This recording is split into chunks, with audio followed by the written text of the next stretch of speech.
नमस्कार, न्यूज़फुल इंडिया के खबरदार बुलेटिन के साथ हाजिर हूं मैं रुमाना इसार खान। अगले आधे घंटे तक हमारे साथ रहिए क्योंकि हम आपको वो तमाम जानकारी देने जा रहे हैं जिसे जानने के बाद आपकी जिंदगी में बड़ा बदलाव आ सकता है।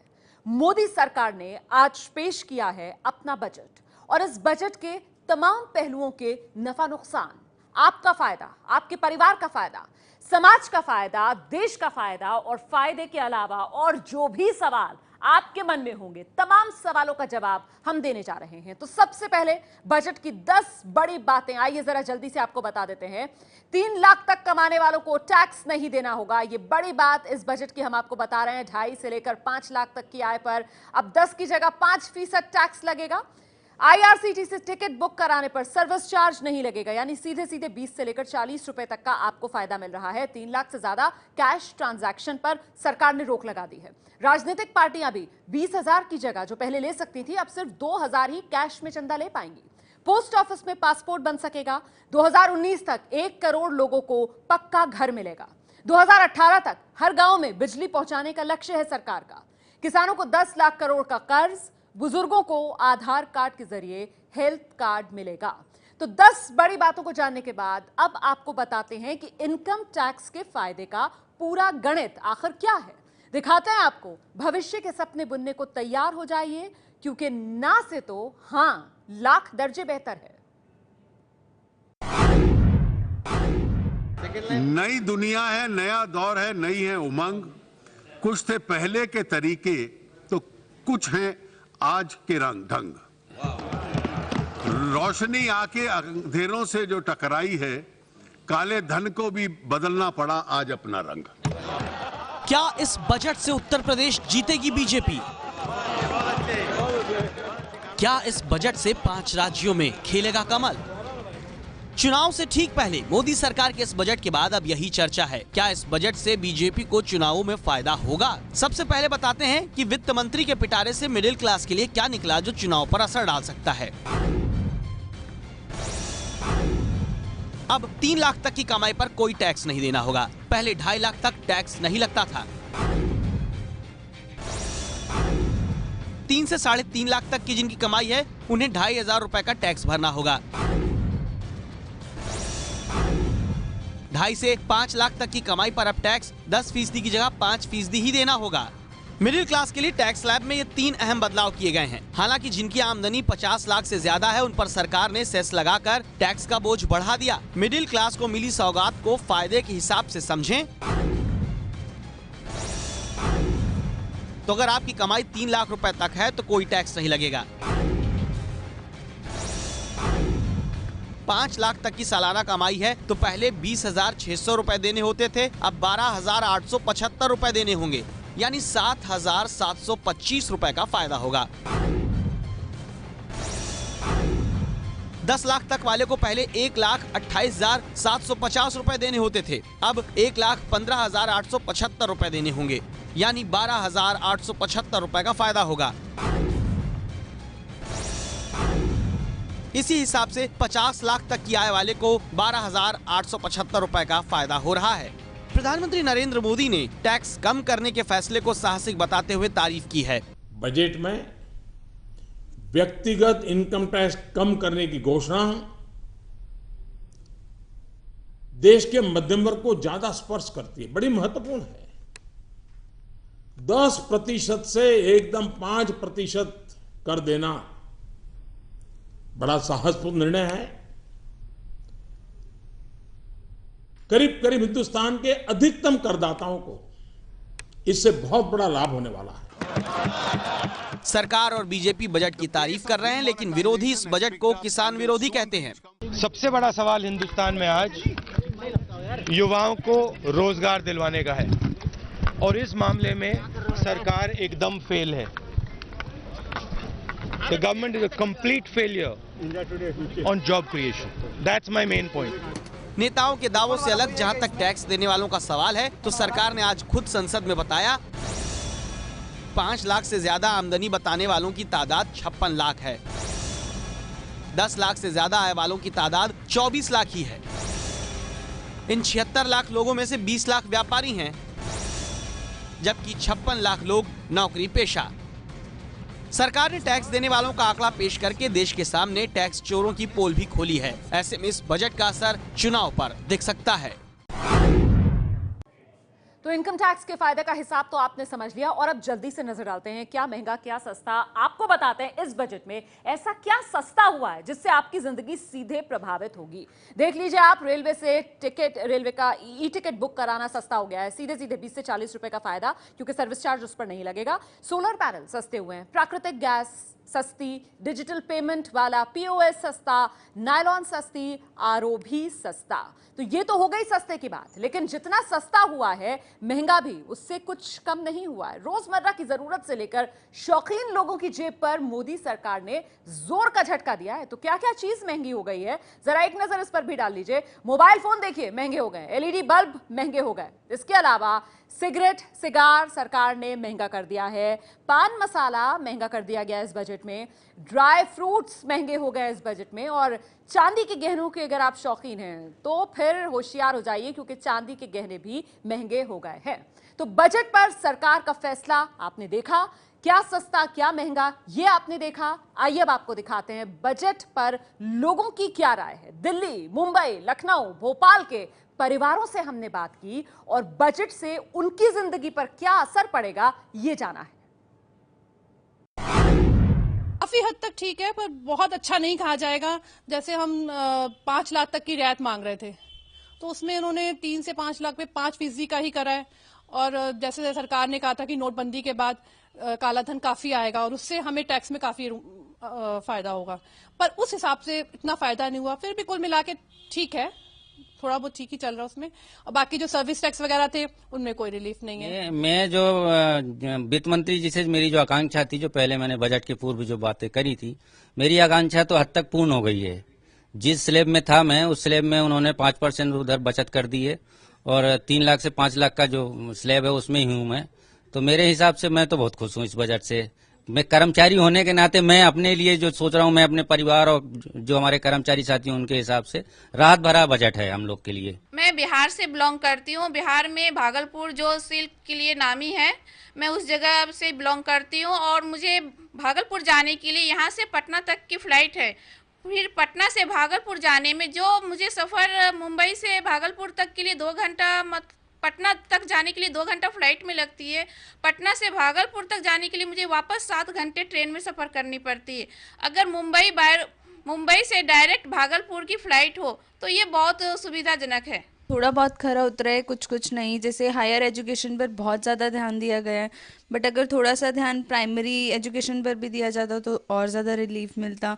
जैसे स्कूल मनचाही फीस लेते हैं, नर्सरी एडमिशन पे बहुत ज़्यादा प्रॉब्लम्स होती हैं, तो उन सब चीज़ों पे थोड़ा अगर कंट्रोल किया जाता तो और अच्छा लगता। अच्छा लगा, कुछ नहीं, कुछ सेटिस्फेक्शन हुई है, कुछ नहीं हुई है। ओवरऑल अगर आपके घर के लिए बात करें तो आपके घर के लिए बजट कैसा रहा? हाँ, किचन मटेरियल को लेके और चीज़ों को लेके कुछ बेनिफिट भी है। जैसे हम सेविंग्स बिल्कुल नहीं कर पाते थे, मे बी अब कुछ कर पाए। ऐसा लग रहा है कि अब शायद थोड़ी बचत हो जाए, कुछ बचत हो पाए। और देखिए, राजनीतिक पार्टियों के चंदे में पारदर्शिता लाने के लिए जो फैसला आज बजट में लिया गया उसे बड़ा अहम फैसला माना जा रहा है। मोदी सरकार ने बजट में राजनीतिक पार्टियों के चंदे पर कैसे चोट की है आज, ये देखिए। In accordance with the suggestion made by the Election Commission, the maximum amount of cash donation that a political party can receive will be 2,000 from any one source.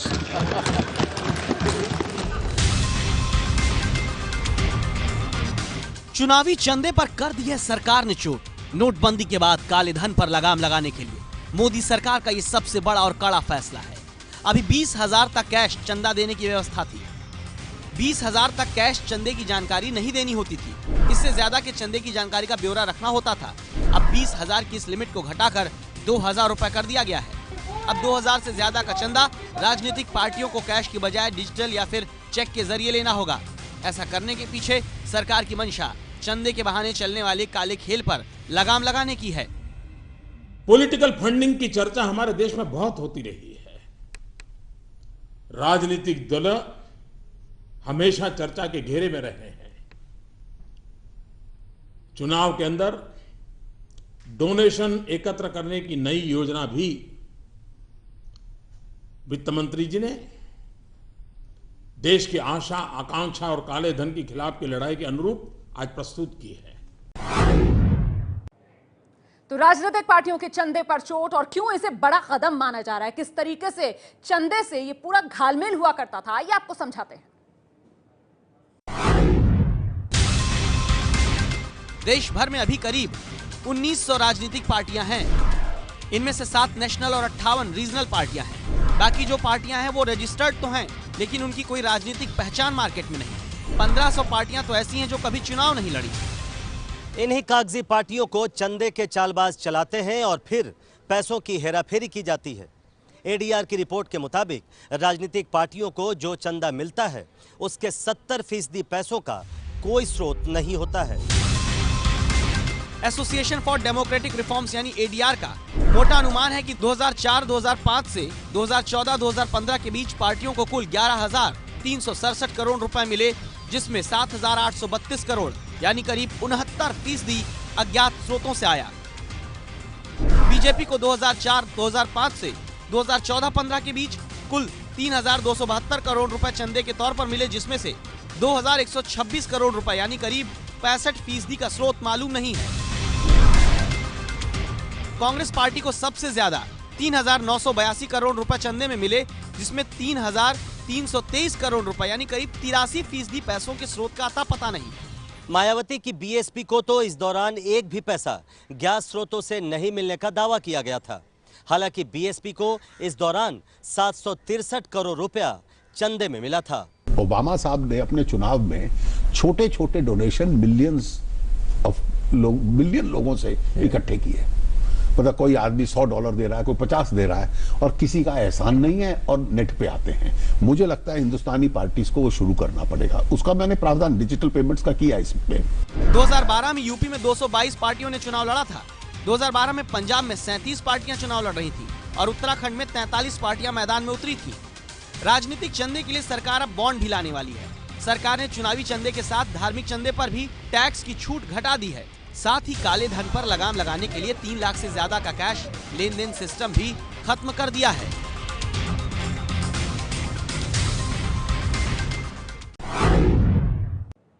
तो न्यूज़फुल इंडिया के इस खबरदार बुलेटिन में आगे हम आपके सामने बजट का सार भी रखेंगे, लेकिन फिलहाल आपको इस बजट के बारे में बता दें। प्रधानमंत्री मोदी कह रहे हैं कि देखिए, दाल से लेकर डेटा तक का ध्यान इस बजट में रखा गया है। बीजेपी बजट की तारीफ में कसीदे पढ़ रही है, लेकिन विरोधी कह रहे हैं कि बजट में कुछ भी नहीं मिला।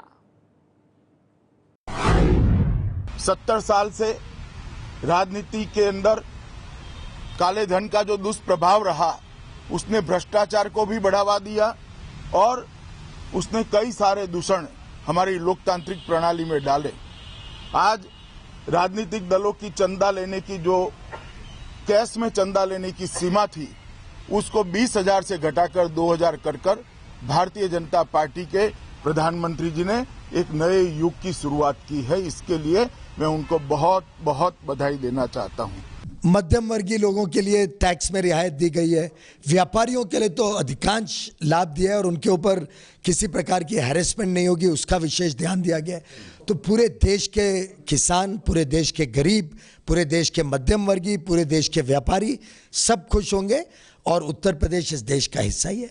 कैश में काला धन है वो तो बहुत ही एक उसका मामूली हिस्सा है। असल तो काला धन जो है और जो ब्लैक इकोनॉमी, जिसको एक पैरेलल इकोनॉमी की तरह कहा जाता है, वो तो अन्य क्षेत्रों में है।